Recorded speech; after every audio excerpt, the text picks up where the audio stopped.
చాలా కఠిన చర్యలు తీసుకోవడంతో పాటు ఏదో చిన్న కేసు కాదు, already Telangana money lending act అనేది చాలా పవర్ఫుల్ సెక్షన్ ఉంది. సో అవసరమైతే సీజ్ చేయడానికి వాళ్ళకి కూడా పోలీసుకి అధికారాలు ఉన్నాయి. ఇన్కమ్ ట్యాక్స్ ఎక్కువ వాళ్ళు ఇన్కమ్ ట్యాక్స్ కట్టుకోకుండా ఏదైనా ఉంటే ఇన్కమ్ ట్యాక్స్ కూడా రెఫర్ చేయడం జరుగుతుంది.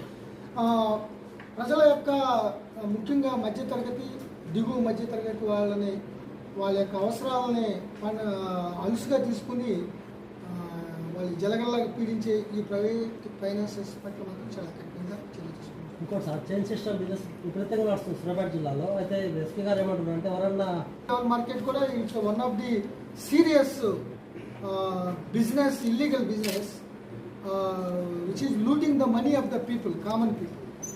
సో మాకు కొన్ని కన్స్టెంట్స్ ఉన్నాయి. మా పర్వ్యూలో పోలీసు పరంగా మేము ఏం చేయాలో నెలగా Hyderabad CCS economic offence department CID